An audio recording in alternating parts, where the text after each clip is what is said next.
So MVP working for you. So this is how you use the meditation, visualization, and prayer to work through you.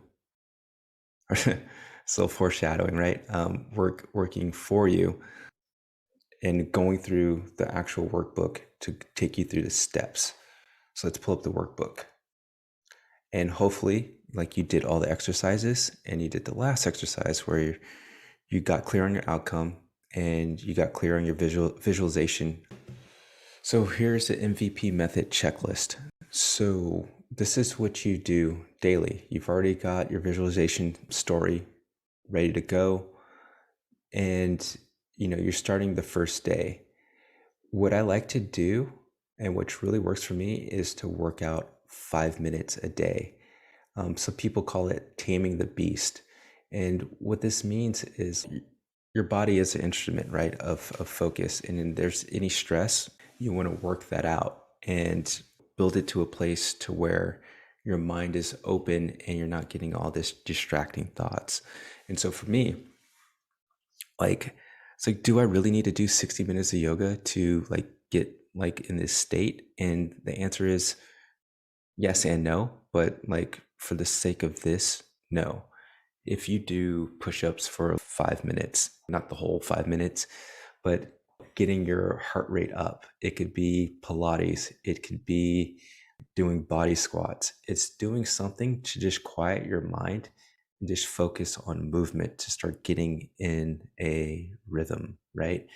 But work out for 5 minutes. I'll put some videos up or we could talk about it in the Facebook group, but just some 5 minute workout. It doesn't have to be something crazy or like you're sweating profusely, but something to get you in a rhythm. It can even be deep breathing. Like if you look at videos, and I'll post them like in the Facebook group, Wim Hof breathing of like gets you like in that focus, right? And sit and meditate and start to, it doesn't, you don't have to sit there cross-legged or anything like that if you're not flexible enough, but or sit in a chair and like start to like quiet your mind and meditate. And this is something that I've learned from a book called Get Things Done. So I'll post the author's name right here and actual image of the book. You don't need to read the book because I actually got this idea from him from a podcast that I heard. But when you meditate, have a scrap paper out to write out any like lingering thoughts, right? Because when you're meditating, you go in with the intention of the goal that you're trying to achieve, your 10-day goal. And when you have that intention right before you meditate and you sit there and try to go into meditation, all these thoughts are going to come up. Like, is there something in the oven? What am I going to eat for breakfast?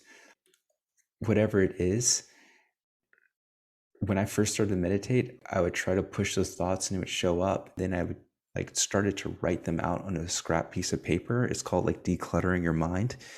Then like they're gone. They're absolutely gone.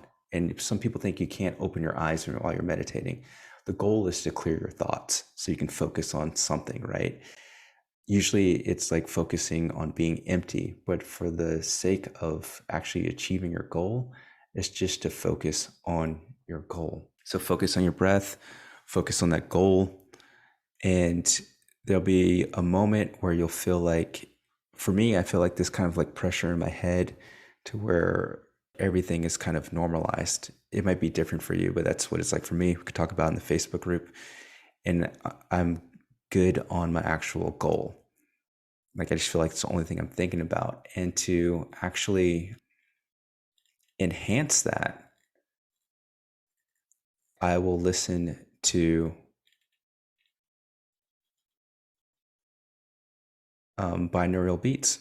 And so I refer to binaural beats, and there's different levels of your mind when it comes to either concentrating or relaxing or letting go. And when meditating, like getting in that alpha state puts you like very close to that dream state where there's just infinite possibilities. And I'll shoot a video going in detail about binaural beats. I'm actually creating some of my own in another life.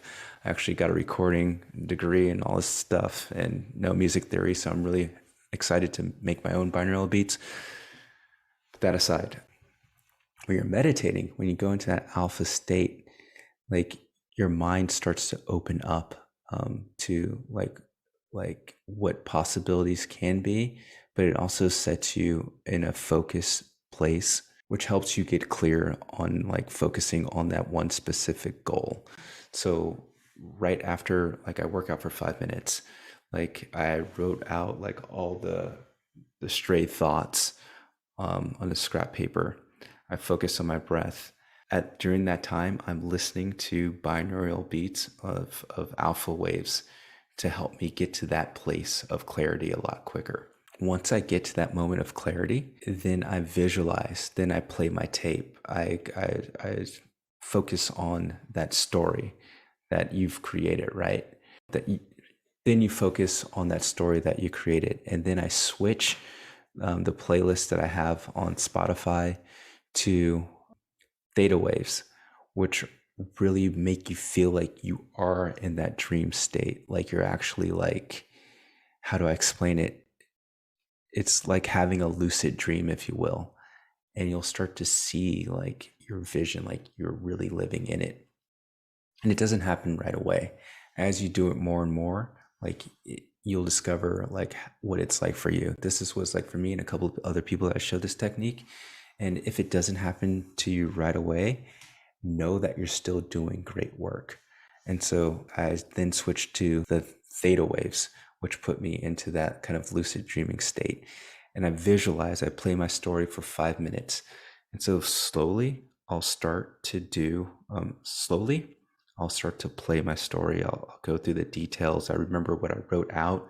You don't have to read it. You can if you want to, but just writing it out, you've kind of already set it up again for yourself.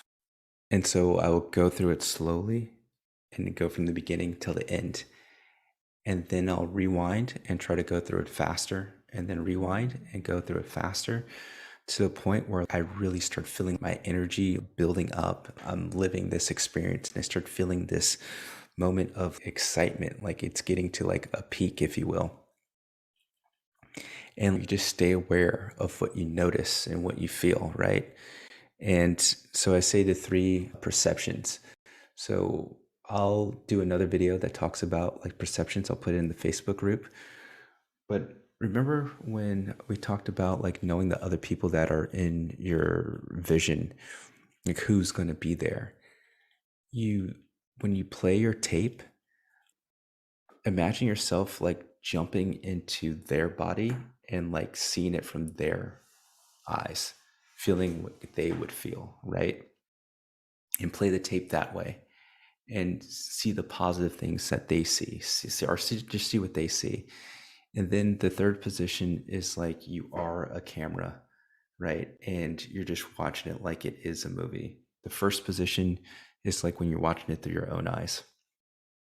So play the movie through all 3 of those positions. And then when you feel you've seen it from all angles, take that vision that you have and you'll feel this change happen to where like you just know that vision well. And I know I'm sounding kind of woo-woo here, and we could talk about it in the Facebook group, but you'll just have a different sort of clarity for your vision. Even if you've done it, like you keep doing the same vision, you get different little details where you feel like you're living in it. And do that for like about 5 minutes where you're just laying there or you're sitting there and just going through like these different positions of first person, you, second person, other people, third person, like the video camera of it. And you'll feel like this energy kind of come up. And then once you're at that fever pitch of that energy, that's when you pray. That's when you really want to lock it in and experience it. So in NLP, when you have a breakthrough and it's something that's very positive to lock it in, It's called future pacing. You lock it into the future like you really experienced it. So that's the mechanism. And when you do it through prayer, that's a way of you doing it by yourself, which is very powerful.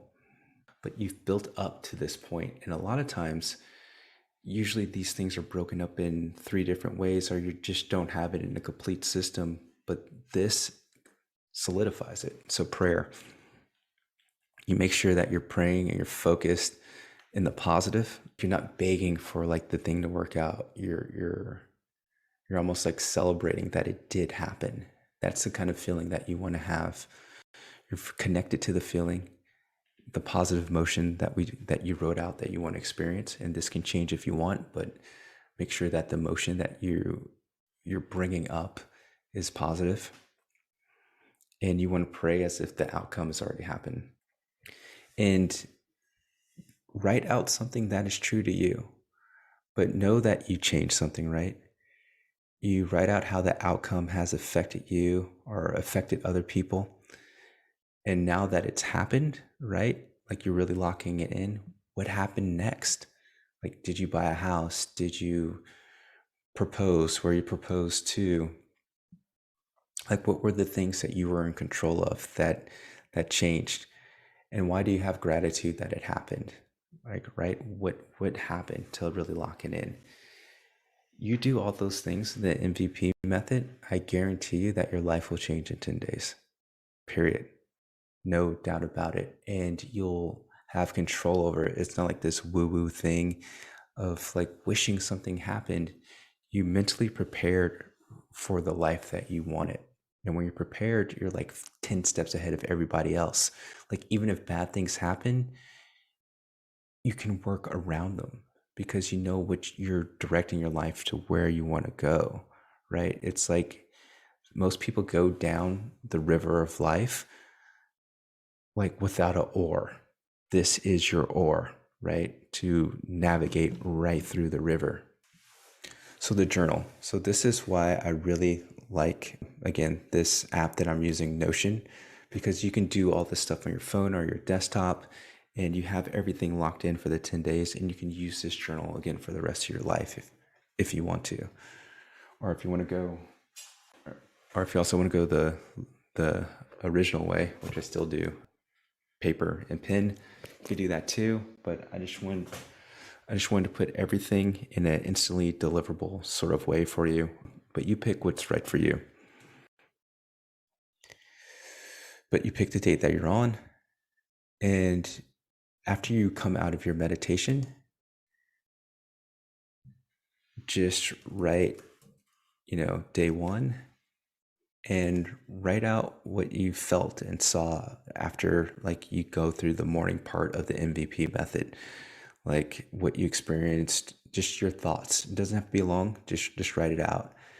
And then right before you go to sleep, day one night, write out what happened in the day and were you focused on your goal and what happened and how you want things to go different. And you create this momentum to when you do day two, you know exactly what you want to focus on for your visualization. You know what thoughts you want to get out of your head while you're focusing on your goal. You know what you want to be grateful for when you pray. And then you go through the day again, you're just that more targeted on what you want to achieve.